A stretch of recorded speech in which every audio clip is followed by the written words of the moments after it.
Hello there, I'm Tabletop Toby, and today is an exciting day.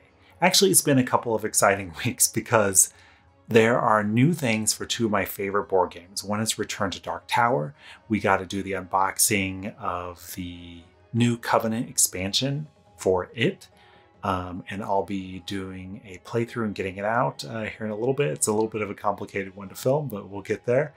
And then also, Dune Imperium is one of my favorite games, and there's this new weird standalone expansion that's kind of like the new game but with different stuff, and now there's Sandworms you can bring into battles, so it's kind of the same game but with some new elements and spies and all this stuff.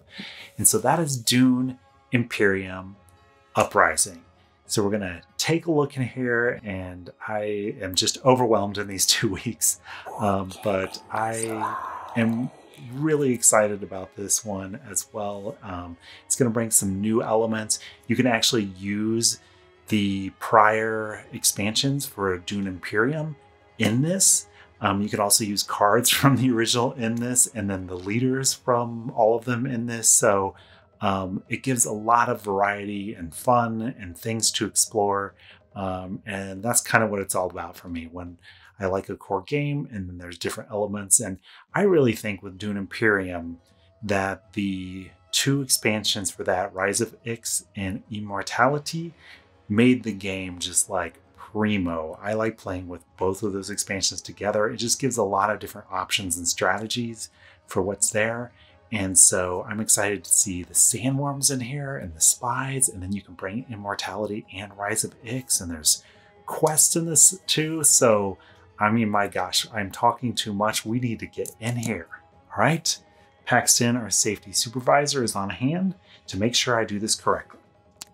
I leave the plastic on so you know you're getting my legit, real reactions in real time. I mean, how impressive is that? I think the only thing I could do otherwise is do a live stream of it, but yeah, I haven't done a live stream yet. Maybe eventually, maybe a live stream playthrough with some comments and you all bugging me and yelling at me and telling me like the rules I'm screwing up and everything. Okay, so first off, we have some really cool artwork with the Sandworm being featured prominently there. That's really cool since that's one of the new mechanics in this version, this new version of Dune Imperium. We have the instruction manual, very much in the style of the original. We'll take a closer look at that in a little bit. We have the nice handy dandy cheat sheet, which I love. They've included this all along the way so that if you're a little unclear on what any of the spaces do, you can just look at this and figure it out real quickly. The separate instructions, additional instructions for solo and two-player variants, which you can use a deck of cards or you can use the app, which the app is really nice. They really put a lot of effort into the app to make that experience smooth, and it really makes solo play, which I've done, great. I've never done the two-player variant where you play against opponents controlled by the app or by the card set that comes with it, but it'd be kind of cool to check out at some point. And then there's yet another instruction manual because there's a special mode in this one, which is a 6-player mode where it's 3 versus 3, where there's kind of a leader on both sides that can give resources to the others. I think that's going to be really fascinating to see how that works. So hopefully I can check that out.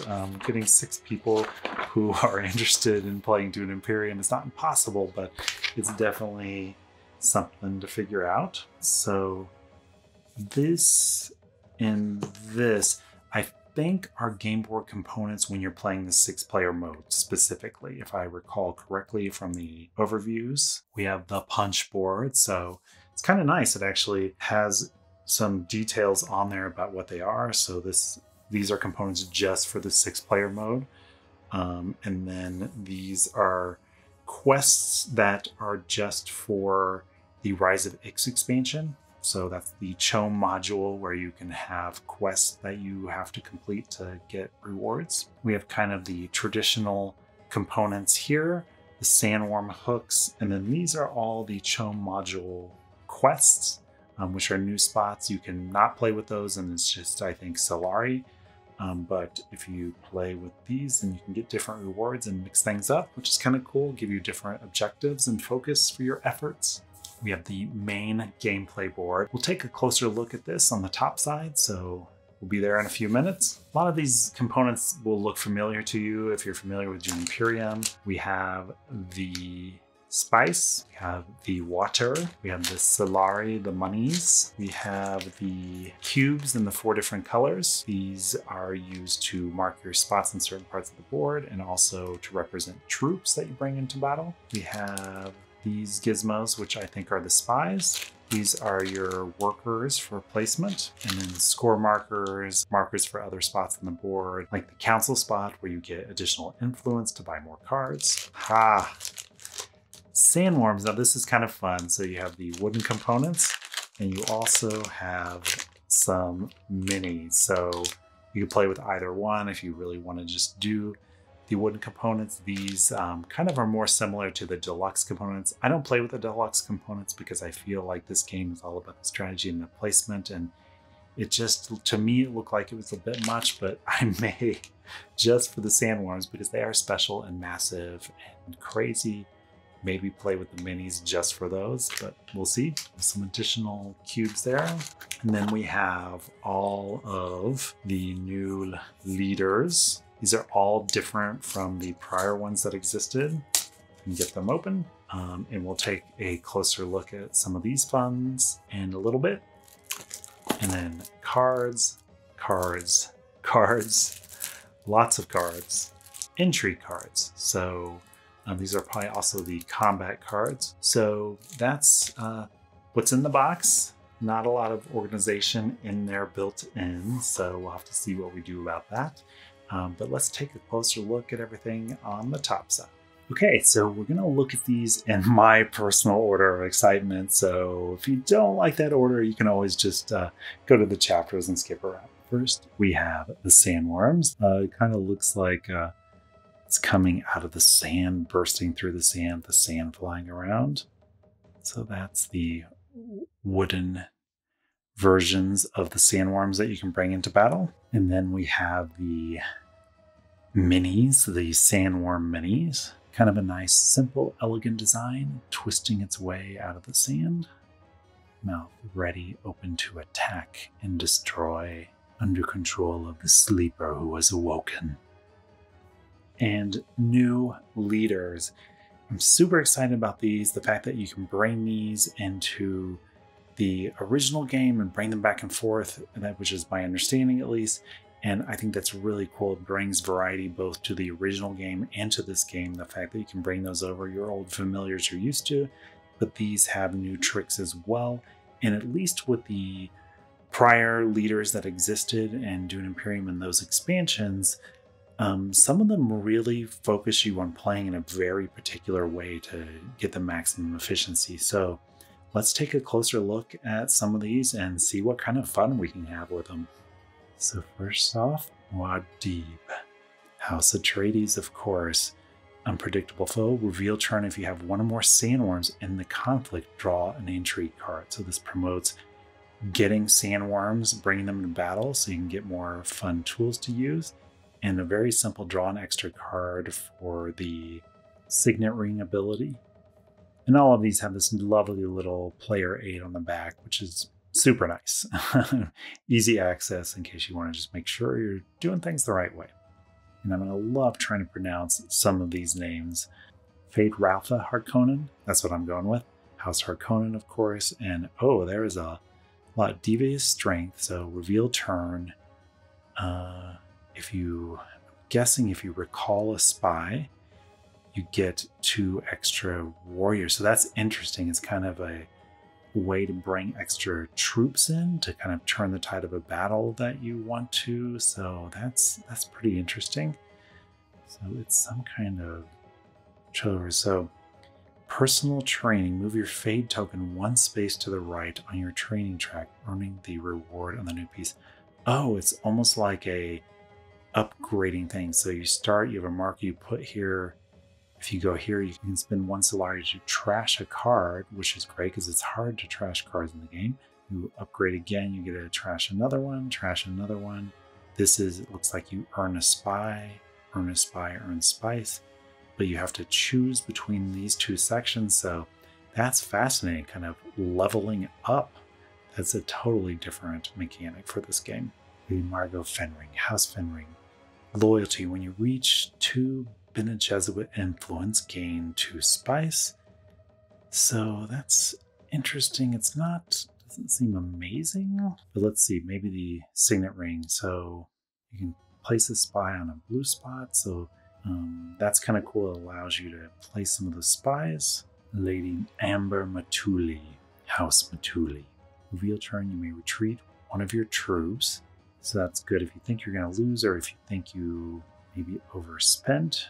And so the signet, fill coffers, 1 Solari, and if you have an alliance, 1 spice. So that's just kind of extra resources, which is always nice. Ooh, Gurney Halleck, House Atreides. That's a fun one. Always smiling. Reveal turn if you have 6 or more strength in the conflict, 1 influence. And has a special 10 in a 6-player game. So a way to buy more cards as you're smiling, and War Master Signet Ring, basically just get an extra troop. Oh, Lady Jessica, there's lots of fun faves from the original movie and the House Atreides, of course. Other memories, when you send an agent to a Bene Gesserit board space, you may return all your memories to your supply, drawing a card for each one, then flip this leader over. Oh, so you get an upgrade. Ooh, okay. We'll take a look at that in a minute.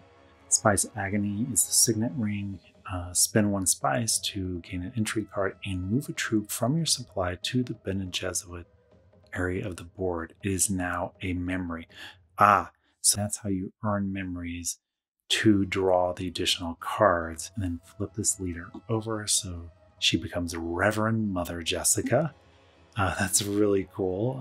Kind of a transformation, also a new thing for this game. Once during each turn, when you send an agent to a Bene Gesserit or Fremen board space, you may spend water to repeat the effects printed on that space. So that's kind of neat as well. Kind of the greater powers of the Reverend. You get to do more stuff.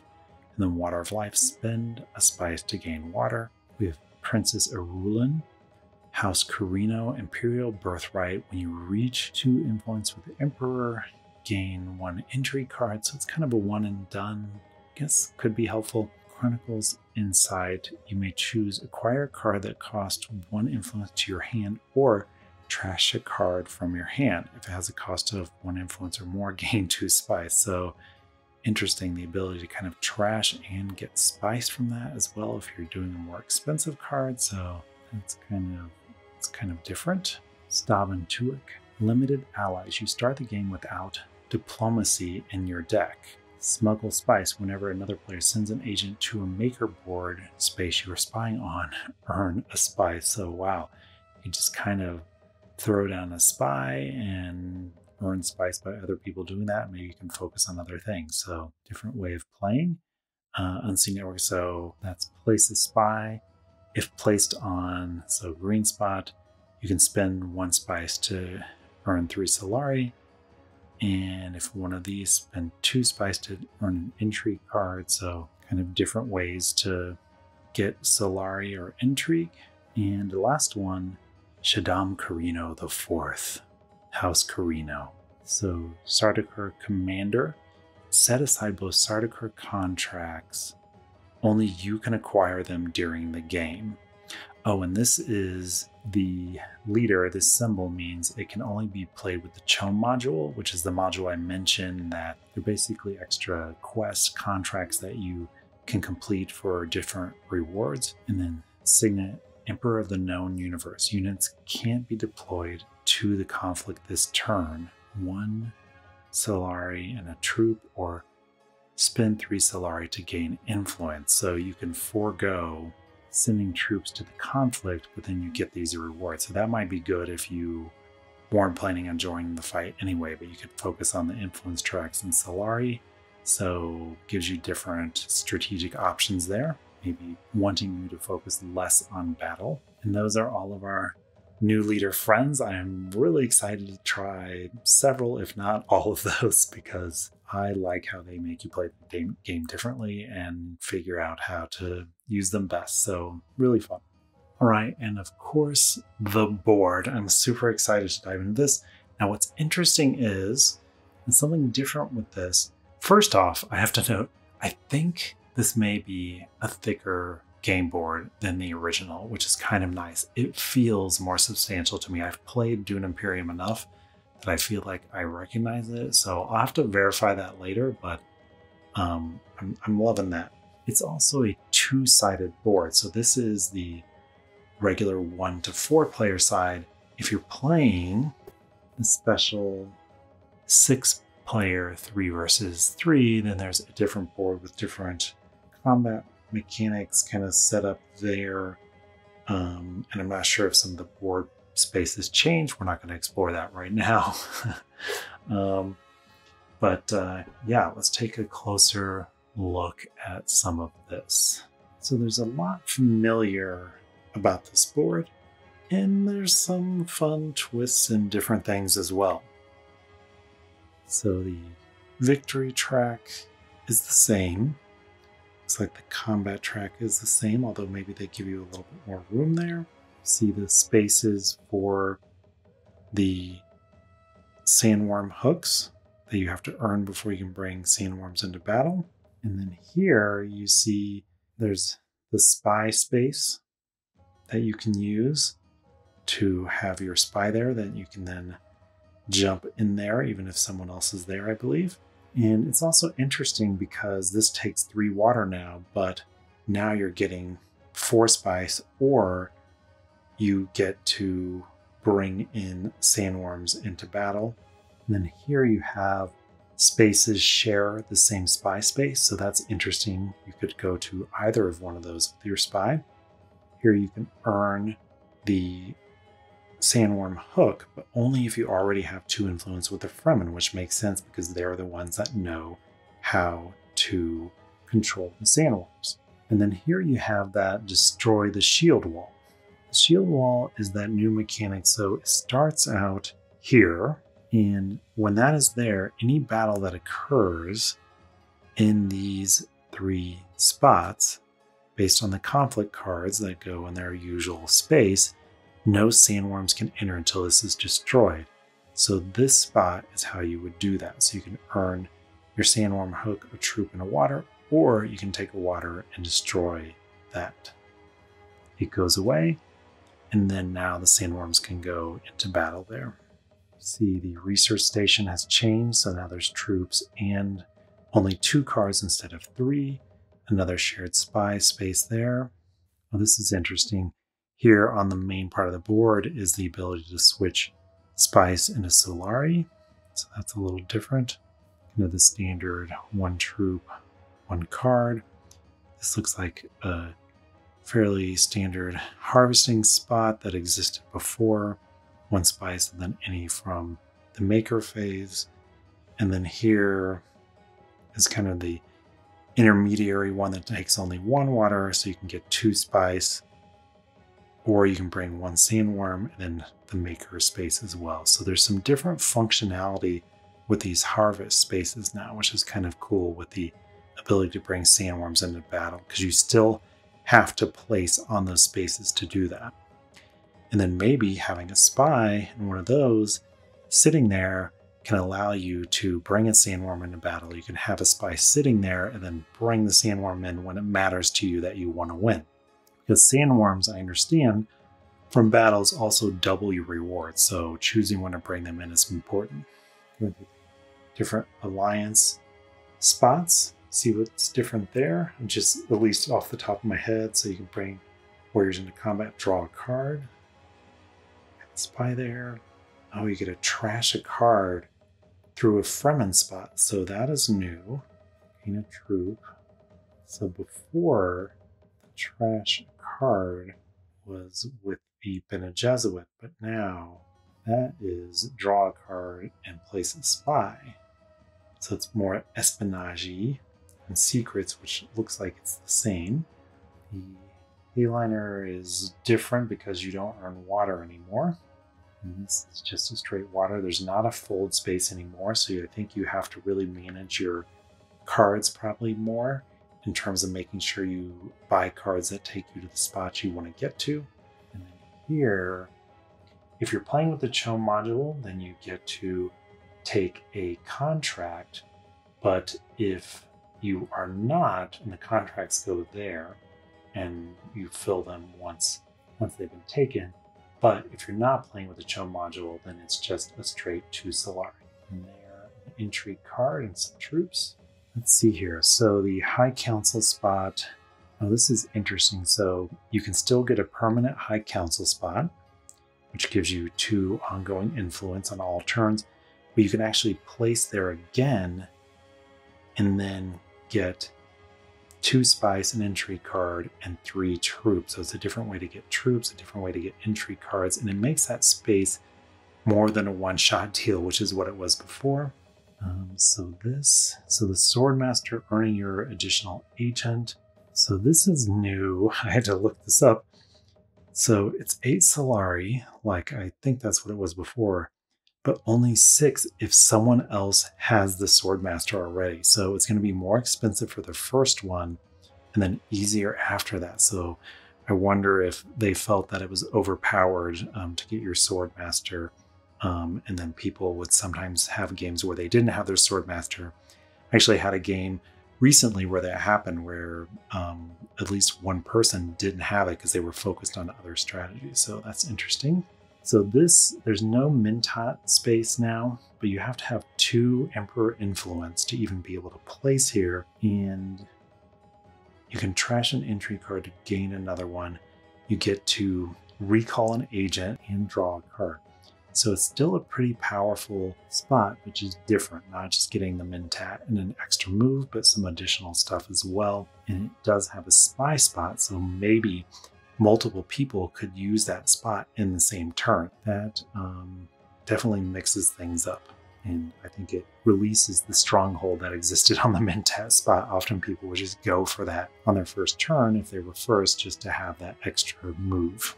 So we gather support, so either no Solari to get 2 troops there, or 2 Solari to get 2 troops and water. So an additional way to get water through the Empire, which is kind of interesting. That's kind of cool too.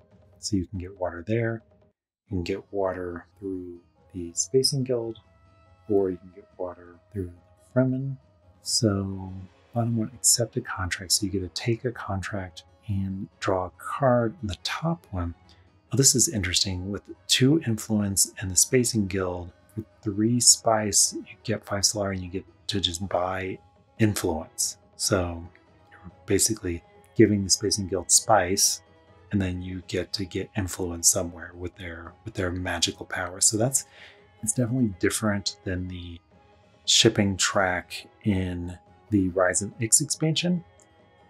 So there you get multiple different things at once. Sometimes it felt a little overpowered, so my guess is this is to kind of bring it down a little bit, but you still have to earn that extra influence to earn the right to be on that top spot, so still have to plan for that. Okay, and that was kind of my quick run through of some stuff going on with the board for mostly those people who are familiar with the board already. And it was just off the top of my head, so I'm sure I made some kind of mistake or error there. So forgive me that. I'm just sharing my excitement and curiosity about this in real time with you all. So then we have these 2 extra boards for the 6-player game only, I believe. And they're basically additional worker placement spots, which is fascinating, and an additional alliance spot. So not sure exactly how those incorporate, but that's very fascinating that they felt like there almost had to be different board components for the 6-player game. So I'm sure it was a balance issue. So these are a new piece in this game, objective cards. This determines who is the first player. So these you're using only with 4 and 6 and 4 and 6. And so when you have these The combat cards, which we'll take a look at in a minute, have these symbols, and if you match them, if you win a combat with this symbol on it, then you get a bonus victory point. And why that matters is there are now fewer victory points baked right into the cards. They still are there, and if you'll notice, these are the level 3 conflict where you have those, but on those earlier cards, they don't really exist. So kind of the matching aspect. Now what's interesting is if you win in one of these battles later on, get a victory point and you match, and here if you have 2 spies you can recall, then you would get the victory point for that, the victory point for matching, and you could recall you get 3 victory points in that one battle. So it's kind of making you maybe focus on when you want to focus on combat more, which I think is kind of fascinating. It kind of changes the dynamic of combat as a strategy. Okay, and this is not a rules overview at all. We're just going to take a glimpse through this. So it kind of walks through the setup. It's very similar to how the prior manual was done. Just walking you through the agent turns, the reveal phase, all of that, and the mechanics are the same. This is the CHOAM module telling you how to do that piece and completing the contracts. So pretty straightforward. Now this is one of the main reasons I wanted to kind of go into this. Is it's kind of nice because they have a very detailed explanation of using the expansions for the original Dune Imperium, Rise of Ix, and Immortality. It tells you how to do that. And then that you can also include elements from the original Dune Imperium. So including here, it says there's no Mentat, so in Uprising, so you have to remove the cards that relate to the Mentat. And here also, if you're doing a combination with the original base game, that you don't want to necessarily include the conflicts because there's a new element of matching to earn victory points in battle. So the original conflict cards don't have that element, so they're just saying, hey, if you want the kind of Uprising experience, we recommend not including those. And the rules for the 6-player game, which once again haven't looked at this, so we'll have to figure this out when we actually have 6 players that can get together and want to take this on. It even does have instructions for including elements from the original iteration, both the base game and the expansions, with the 6-player game. So you could have a whole lot of things going on here. Okay, these are the starting cards, and these all look to me like they are the same as the original starting cards. So I'm not going to go into these in any detail. However, these are starting cards for the leaders, I believe, of the 6-player game. So they actually have different abilities in their starting hand. So this is if you have the Sandworm hook, then you can spend a water to bring a Sandworm and then trash this card. So some of these look similar to the regular ones. So spend 7 spice to gain a victory point and trash this card. Your allies may contribute spice to pay this cost. So that's fascinating. You all can pool your resources and just buy a victory point by placing a worker there. So some different things going on with the leaders. Let's take a look at this other one. So these are even different. So they're asymmetric between these 2 leaders. Gain a water or 2 Solari. Your activate ally gains the other resource. Distribute both face-up contracts, 1 to each ally, then replace them and trash this card. So some different stuff going on there. These are cards that are only used when you're using the CHOAM module. So let's take a look at these. If you completed 2 or more contracts, draw a card. If you complete 4 more contracts, draw a card. So definitely promote you playing the contract game to get some card flow. So this is Spacing Guild, if you have completed 4 or more contracts, trash this card to gain a victory point. And this is if you discard, you get to draw a contract. So, okay, this is gain a contract right away when you buy this card. Get to gain an influence every time. So that's pretty cool. And this is you can draw a contract every time. So you have completed 4 or more contracts. Trash this card and gain a victory point. So lots of different options around the contracts there. These are the always in the market. There's no fold space anymore, but Spice Must Flow is the same. 9 influence gets you a victory point for buying this card, and then generate spice ongoing. And then this is a change up instead of the other ongoing card. It's been a Jesuit, so this is get a place in those two. If you have 2 Bene Gesserit influence, draw a card. So that is new. And then we have all of these new cards. From what I had read at coverage, these basically aren't repeating cards in the original set. So if you're playing with these for a while, maybe you can bring in the cards from the original set and mix things up. We're just going to take a gander at a couple because obviously we can't go through all these. So Starter Course Soldier, this card is trashed. Gain an Intrigue card. Smuggler's Harvest, if you send an agent to a maker board this turn, earn a spice. Space Time Folding, discard to draw a card. If you discard a Spacing Guild card, draw another card. So that's kind of cool. I like the art on that one. Loyalty Fremen Bond. So there's still Fremen Bond in this one, where if you have a Fremen card in play, then you can take this extra bonus at the bottom. Weirding Woman. If you have another Bene Gesserit card in play, return this card from play to your hand. So they also do that with the Bene Gesserit as well, like in the original game.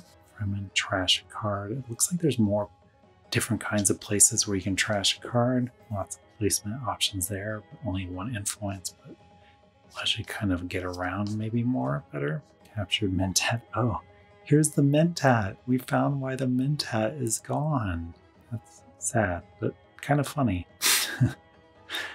So let's see here. Discard a card to draw an Intrigue and draw another card. Then the reveal is 1 influence, and then you can go down and influence someplace and up and influence someplace else. Looking forward to exploring all of those. And then lots of new Intrigue cards. We also will not go through all of these. Spend 5 Solari, choose 2 alliances to go up in. During a reveal turn this round, whenever you acquire a card, gain extra troop. You could save that for a purchase round. 2 Solari, 3 troops in combat. If you have a seat on the High Council, 2 water. So just lots of different tools for you to use. I think in the past I under-recognized how important these Intrigue cards are, so it'll be interesting to see if they can help you as much as they seem to help in the original game. These are for the solo and 2-player options. Now, this deck of House Hagel cards is really big. I don't remember the other one being quite as big. Maybe it was. But this tells you what spot the different rivals are going to go to.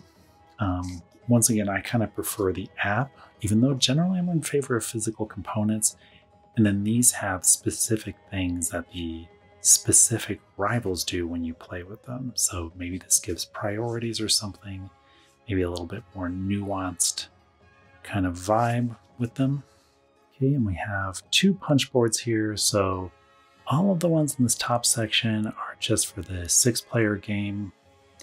And then these are quests with the CHOAM module in this game, but only when you're playing Rise of Ix with this game, because you can play the Rise of Ix and Immortality expansion for the original Dune Imperium with this game. So this is very specific.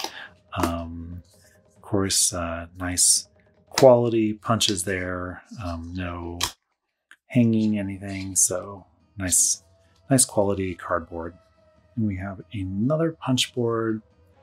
These are the standard components that existed before for combat and rewards on spaces. And then we have a few new ones, so let's take a look at these. So for these are the Sandworm hooks. These, if you recall from the movie and or descriptions from the book, you use these to kind of pull into the sandworms to control them and drive them. So you have to get these before you can bring sandworms into battle. And then this is the shield wall that is on the board to start off with, and this has to be broken before sandworms can be brought into battles in specific areas. So it can be strategic when you choose to do this, or if you do it at all. So here these are the player punchboard components for battle and battle rewards, and then just the alliance tokens where you earn victory points and where other people can then surpass you and earn them back and steal them from you. So these are all in the original game, and yeah. The first player marker, which still I love. It's the same as in the prior game. I think they knew that it was awesome, and maybe just for continuity. And we'll just run through some of these. This is the CHOAM module kind of quest contracts that you can fulfill. So they have the name of the spot, or some of them just say harvest, and you have to harvest spice. When you place an agent on that particular spot, then you earn the rewards here. So in this case, a troop, and you get to place a spy. So this is if you place an agent as Sardaukor, then you get to recall an agent, draw 2 cards, 2 Solari, place a spy, water, 3 Solari. So just lots of bonuses here. Ooh, an influence. Oh, this is acquire, the spice must flow. So those still exist in this. Gain an influence with the Spacing Guild and 3 Solari. This is, some of these are immediate. Just when you go to the space and get this, you just get the 2 Solari and that's it. Influence with the Bene Gesserit. I'm pretty excited about these. I think it's kind of cool that there's a different layer of goals that may motivate you to do things to get bonuses, and then maybe they play into your strategy, or maybe depending on what's available and what else is going on, maybe they change your strategy. And I think that's fun. It gives a tactical element to what's going on. We'll just take a look at some of those Rise of Ix ones, not all of them. This is if you go to tech negotiation, you get to pick up a contract. This is if you go to Headliner, you get 3 Solari and another contract. Options with these. These are the same familiar components from Dune Imperium for those who have played that before. Just wooden tokens of the water that you earn and use as a resource. Of the spice available in 5 and 1. In Solari, just the money 5 and 1. We have all the player pieces, so the cubes that represent the troops and the positions on the various influence tracks. There's the markers for victory points and other positions on the board. There's your workers. Look, a spy is already at work and trying to infiltrate. It snuck in there. Oh, and now it is diving off the table, trying to get away from me. But these are the new mechanic. You can place spies in these positions on the board. They're available in all of the different player colors, and you can then move to those positions even if there is already another player there. So it's a way to kind of get in. There were some cards that did that in the expansions where you weren't necessarily blocked. There weren't a ton of them, and I haven't actually seen them used all that much, but maybe it's just the games I play, people haven't prioritized those. But I think that's a really cool mechanic. You can kind of place one there and be ready to dive in when you know you're going to need that because you're building up spice, and then now you're going to be able to do that because this game is all about building those sequences of resource management and having a plan and effectuating it. So that allows you to maybe secure that more. So that's it. I mean, I say that's it. There's so much going on here.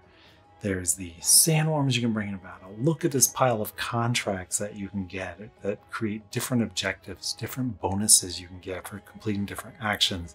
So many cards to explore, both the play agent cards as well as the intrigue cards. There's the spies that you can put and you can still move to a space even when someone else is there. There's the shield wall. There's all the new leaders with some of their very wacky abilities. And if you know anything about me by now, you know I love a weird, wacky, kind of different mechanics that are kind of thrown in and make you think about things in a different way. And definitely some of those seem like they do that. So it's going to be really fun to see how this plays. And just remember, you must like and subscribe. The pages are says that you must. I feel like I sounded more like a Muppet, but I think that means maybe I even controlled your minds even more. And just remember, the only rule is that there are no rules, especially here at Tabletop Toby, except in board games.